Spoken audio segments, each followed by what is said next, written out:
तो दोस्तों वीडियो में आपका तहे दिल से स्वागत है। उम्मीद करता हूँ आप अच्छे होंगे, खुश होंगे। ये कहानी एक फादर की है जो गांव में रहता है, जहाँ उसकी कुछ जमीन है, वहाँ खेती वगैरह होती है। उसमें एक फूलों का बड़ा बाग है। कई सालों बाद सिटी से पढ़ाई कंप्लीट करके उसके दोनों बेटे घर आते हैं। बाप दोनों से कुछ बातें करता है, पर बात करने पर पता चलता है कि दोनों की बात एक दूसरे से बहुत अलग है। दोनों अपने आप को दूसरे से अच्छा समझते हैं। बाप सोचता है अगर ऐसा रहा तो ये दोनों भाई कभी एक नहीं रह पाएंगे। इन दोनों भाइयों को कुछ बातें समझाना जरूरी है। बाप अपने बगीचे के मालिक को बुलाता है और बगीचे को अपने हिसाब से सजाने को कहता है। फिर बाप अपने दोनों बेटों को बुलाता है। बड़े बेटे का नाम रोहित है और छोटे बेटे का नाम सागर है। उनको कहता है, देखो बेटा, मेरे मरने के बाद ये सारी जमीन, सारा सब कुछ तुम्हारा ही है, पर उससे पहले मैं तुम दोनों का टेस्ट लेना चाहता हूँ। देखता हूँ दोनों में से ज्यादा समझदार कौन है। लड़कों ने कहा, कैसा टेस्ट? बाप ने कहा, देखो हमारे खेत में एक फूलों का बाग है, तुम दोनों को उसमें जाना है और अच्छे फूलों को लाना है। जो अच्छे फूल लाएगा मैं उससे कुछ देने वाला हूँ। लड़कों ने कहा, ये तो बहुत आसान है। बाप ने कहा, ओके,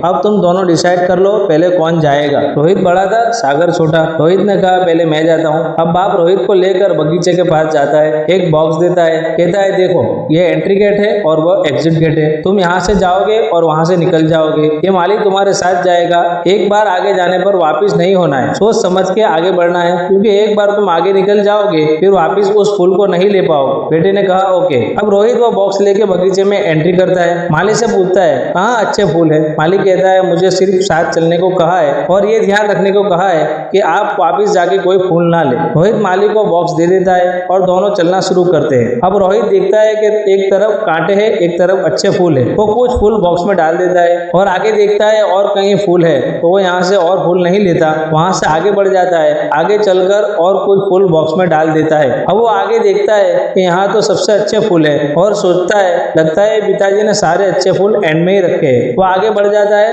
गेट के पास पहुंच जाता है और देखता है यहाँ तो बहुत सारे अच्छे फूल है। वो फूलों को हाथ में लेता है तो देखता है ये तो नकली फूल है। वो सोचता है, काश मैंने शुरू में जो अच्छे फूल थे वही ले लिए होते। अब उसको यहाँ कुछ मुरझाए हुए फूल मिलते हैं। अब रोहित बगीचे से एग्जिट कर लेता है। मालिक वो बॉक्स मालिक को दे देता है। बाप दूसरा बॉक्स सागर को देता है और जाने को कहता है। मालिक और सागर दोनों बगीचे में जाते हैं। सागर देखता है एक तरफ कांटे हैं और एक तरफ अच्छे फूल है। सागर कांटे और अच्छे फूल दोनों बॉक्स में डाल देता है और आगे बढ़कर कुछ अच्छे फूल भी भर लेता है। उससे आगे जाता है तो सागर देखता है यहाँ तो नकली फूल भी है। सागर उसको भी भर लेता है और पूरा बॉक्स भरकर वो बाहर निकल आता है। मालिक वो बॉक्स मालिक को दे देता है। बाप दोनों बेटों को बॉक्स लेकर एक जगह बैठ जाता है और कहता है, दोनों अपने अपने बॉक्स खोलो। बाप कहता है, बेटा रोहित, तेरा बॉक्स में क्या है बता। बाप देखता है उसमें कुछ अच्छे फूल है और कुछ मुरझाए फूल है और बॉक्स पूरी तरह भरा नहीं है। और सागर का बॉक्स देखता है, इसमें बहुत सारे अच्छे फूल भी है, कांटे भी है, नकली फूल भी है और मुरझाए हुए फूल बहुत कम है। अब सागर और रोहित दोनों पिताजी से कहते हैं, पिताजी हम दोनों में से कौन पास हुआ है? बाप हंसते हुए कहता है, बेटा रोहित, सागर तुमसे छोटा है और पास वही हुआ है। रोहित ने कहा, पिताजी आपने तो सिर्फ अच्छे फूल लाने को कहा था जो मैं लाया, कांटे और नकली फूल कैसे लाता? बाप अपने छोटे बेटे सागर से कहता है, बेटा तुमने ये सब क्या सोचकर बॉक्स में भर लिया? सागर ने कहा, चाहे फूल कितने भी अच्छे हो,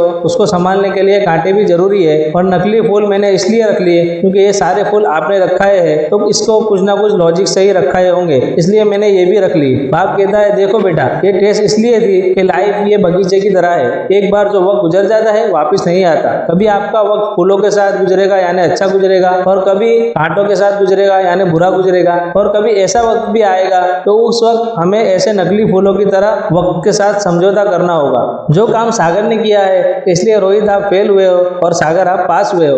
आपने कहा, सागर ने अच्छे फूल भी ले लिए यानी सागर अच्छे वक्त को भी गुजारना जानता है, कांटे भी रख लिए, बुरे वक्त की तैयारी रखता है, नकली फूल भी ले लिए, हालात के सामने जीत नहीं करता, उसको एक्सेप्ट करता है और मुरझाए फूल भी लिए। कई बार ऐसा वक्त भी आ जाता है जब हमें कमतर चीजें मिलती है, उसने उसको भी एक्सेप्ट किया। रोहित ने कहा, पिताजी सागर को क्या इनाम मिलेगा? आपने कहा, मैं देखना चाहता था कि तुम दोनों में से ज्यादा समझदार कौन है, ताकि मैं उसको ये कह सकूं कि अपने भाई का हाथ कभी मत छोड़ना, चाहे हालात कैसे भी हो जाए। जो मैं सागर से कहने वाला हूँ, बेटा सागर, अपने बड़े भाई का हाथ कभी मत छोड़ना और ये सारी जमीन, ये सारा सब तो तुम दोनों का है। पर बेटा सागर, हमेशा तुम्हें ये बात का ध्यान देना है, अपने भाई रोहित को हमेशा साथ लेकर चलना है। ये कहानी हमें ये बताती है कि लाइफ शुरू से एंड तक एक जैसी नहीं है। हर पल जो आज हम जी रहे हैं वापस नहीं आने वाला, ना ही हर दिन एक जैसा होगा। इसलिए हमें सारी चीजें साथ लेकर चलना है और हमेशा अच्छा जीवन जीना है। वीडियो में एंड तक बने रहने के लिए मैं आपका बहुत बहुत आभारी हूँ। वीडियो अच्छी लगी हो तो लाइक शेयर करें, चैनल को ज्वाइन कर ले, फॉलो सब्सक्राइब कर ले, ताकि हमारी दोस्ती बनी रहे।